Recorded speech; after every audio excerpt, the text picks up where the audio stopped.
Dobar dan, poštovani učenici. Danas ćemo govoriti o baroknom slikarstvu. Prije nego što krenemo govoriti o nastavnoj jedinici, spomenuti ishode učenja. Nakon oslušane nastavne jedinice moći ćete opisati svojim riječima pojmove koje vežemo uz barok i njegovo slikarstvo, procijeniti ulogu i značaj crkve Isusovaca na razvoj baroknog slikarstva, opisati svojim riječima razvitak novih umjetničkih žanrova o kojima ćemo govoriti. Analizom slikovnog materijala po Velfilmu ćete moći opisati i usporediti stil renesanse i baroka u slikarstvu. Moći ćete interpretirati temeljna obilježja baroknog slikarstva na najpoznatijim primjerima te ih također i procijeniti njihovu važnost. Pa krenimo. Trebate shvatiti dakle da se u baroku, to smo govorili zadnji puta, pokušava povećati prostor metodom iluzionizma, gdje su, kada je riječ bila o arhitekturi, uvijek koristili stakla, odnosno gledala. U ovom slučaju, kada govorimo o slikarstvu, tu možemo u potpunosti shvatiti pojam iluzionizma. Dakle, ovdje možete vidjeti na vašem primjeru ravan strop ravnog oblika, međutim, oblikom slikanja se stvara dojam da je svod zapravo polukružen i da se iluzija dobiva udubljenoga prostora i da mi zapravo iz spoda gledamo prema nebu. Dakle, taj iluzionizam i povećanje prostora je u potpunosti doživjelo vrhunac za vrijeme baroka. Zašto se zapravo to radilo? Zato jer jezuiti, odnosno Isusovci koji su krenuli kao u vrijeme reformacije i protureformacije obnavljati crkvu, htjelo se pokazati kako crkva dobiva ponovno na važnosti, da se i opet ta težnja prema nebu i prema Bogu, povećavanju dakle važnosti same crkve je i jezuiti, odnosno crkva su bili glavni naručitelji u ono vrijeme, dakle barem na prostoru Italije, i strogo su određivali što se mora prikazivati u unutrašnjosti dakle crkvenog prostora. Slike su bile u obliku ovala. Podsjetimo se da je elipsa bio glavni oblik koji se koristio zbog toga što su bili spoznaje o tome da je zemlja više nije okrugla, odnosno da se oko sunca kruži elipsoidno. Kada govorimo o baroknom slikarstvu, postoje dakle važne stvari koje je bitno spomenuti. Dakle, vrlo jak chiaroscuro, odnosno kontrast svjetlosti i sjene, što savršeno možete vidjeti na primjer Georges de Latoura, dakle, koji je do vrhunca doveo oblikovanje i kontrast svjetlosti i sjene. Vrlo često korišteni jaki kontrasti i jake boje, taj iluzionizam koji sam vam govorila. Atmosferska perspektiva, što se najbolje vidi na principu prirode, gdje, dakle, kako idemo u daljinu, promatramo predmet, ono sve blijedi, prikazivani su svjetli i bljeđi tonovi. Prikazivano naturalističko, dakle, nema uljepšavanja, već pokušaj u potpunosti prikazati ono što se vidi, dakle, prirodni oblik prikazivanja, sakralne i mitološke teme, alegorije, te novi motivi, žanr scena, odnosno svakidašnja scena, dakle motivi koji prikazuju nekakve svakidašnje događaje koje možemo vidjeti u našoj okolini, prikazi krajolika, odnosno pejzaži, te mrtva priroda kao motivi koji se pojavljuju. Treba spomenuti ovaj pojam slikari pojedinih tema. Naime, slikari su se, kada su počeli slikati u baroku, bavili se samo odlikarskom tematikom i u njoj su se usavršavali, pa ih nazivamo i slikari pojedinih tema.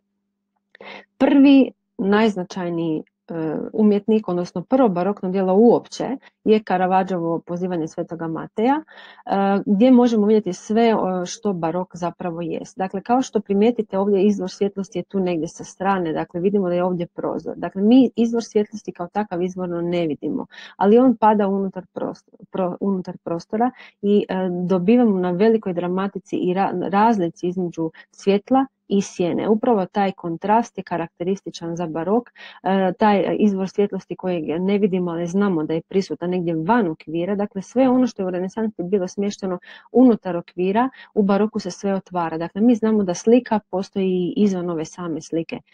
Portretizam, vrlo detaljno napravljeni detalji, to možete vidjeti žanr scena, novci, dakle nešto ono što je bilo prigodno i prisutno svakidašnjem čovjeku. Pa ćemo od Caravaggia i krenuti kao takvog. Dakle, prvi barokni slikar kao takav vrlo često je, odnosno obavezno je u svojim djelima koristio žive modele i njegovi sljedbenici koji su radili u njegovoj umjetnosti su bili Caravaggisti. Zašto? Zato što su se bavili proučavanjem njegovih umjetničkih djela i tako su se nazvali kao njegovi sljedbenici.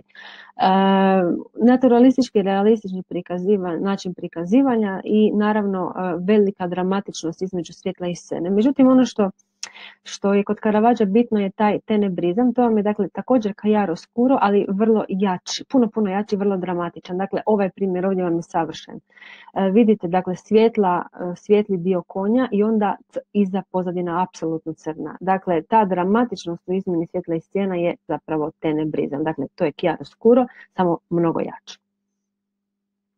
Georges de Latour, kojeg smo vidjeli na primjeru na početku, dakle je predstavnik francuskog baroka, također naturalistički prikaz i često je imao nekakve mitološke teme, povezano sa znači, crkvenim, odnosno baroknim utjecajem crkve i naravno žanr motivi.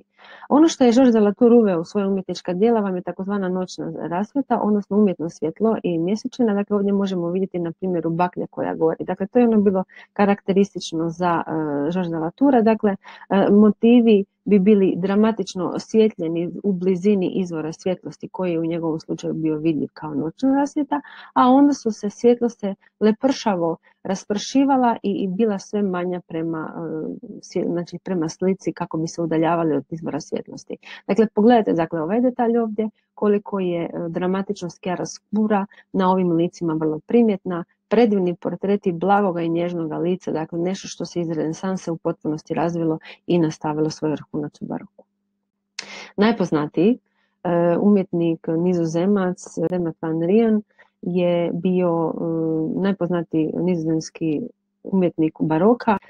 Znači, grafičar je također nije samo oslikao svoje umjetnička djela, već je stvorio preko 200 grafika koje su danas dakle, njemu poznate. Radio je različite motive, pejzaže, portrete i narativne slike, imao nebrojeno mnogo autoportreta, povijesne, mitološke i religiozne teme u svojim umjetničkim djelima. Chiaroscuro, kako smo rekli, i primijetit ćete smeđe zlatne nijanse na njegovim djelima. U njegovom stilu se može prepoznati kako se od početka svog umjetničkog stvaralaštva pa do svoga kraja svog umjetničkog stvaralaštva primjećuje od jednog glatke teksture do vrlo debljih nanosa boje. Dakle, kako je stario, to su nanosi boje bili sve veći. Ovo je možda njegovo najpoznatije djelo, odnosno najpoznatije djelo barokne umjetnosti uopće, Noćna straža, koja je za Nizozemce izuzeto patriotne važnosti i smatra se jednim od najznačajnijih djela. Ovo vam je dakle skupni portret vojne družbe koja je dakle zapravo bila vojna četa u Amsterdamu koja je čuvala mir. S obzirom da je protestantizam bio jedna od vjera koja se razvila to, pa se u vrijeme u prostoru Amsterdama katolička crkva nije kao takva nametala, onda je tamo bila manje utjecajna po pitanju znači, nametanja tema, pa su se obični ljudi, obični građani, nazovimo to tako, liječnici, vojnici, mogli nametati za stvaranje određenih motiva. U ovom slučaju to je Noćna straža upravo njih samih, koja pokazuje vrhunac dakle, baroknog slikarstva. Zanimljivo je da s obzirom da je sama Noćna straža trebala biti najprije na jednom mjestu pa je poslije preseljena, ona vam je skraćenih gabarita, dakle odrezana je od izvornog umjetničkog djela sa sve 4 strane, tako da tu fale još 2 lika i gore fali dio ovog arhitektonskog oblika kojeg možete vidjeti u pozadini. Dakle, u prvom dijelu vidite, znači u prvom planu vidite prikaz dakle njihovog generala i kako on raspružuje ruke baš poziva nas kao promatrače da sudjelujemo u ovom umjetničkom dijelu. Vidite da su likovi rezani, što znači da stvarno dobivamo dojam širenja još uvijek umjetničkog dijela. Ono što je zanimljivo, ovdje tu ćete vidjeti jedan mali detaljčić, dakle iza Barjaktara tu je Rembrandt suptilno smjestio svoj autoportret, dakle možda jedan od najsuptilnijih primjera njegovog autoportretizma. Da bismo vidjeli važnost Noćne straže, možete primijetiti da su oni u realnoj veličini napravili na pijaci, dakle Noćnu stražu u realnim veličinama i zapravo nekoliko puta je samo umjetničko djelo bilo gotovo uništeno, bilo je špricano sa kiselinom, probodeno sa mačevima i uvijek su znači u Amsterdamu reagirali da spase s obzirom da je to njihovo djelo doslovce jedno od najznačajnijih, zapravo za Amsterdam najznačajnije.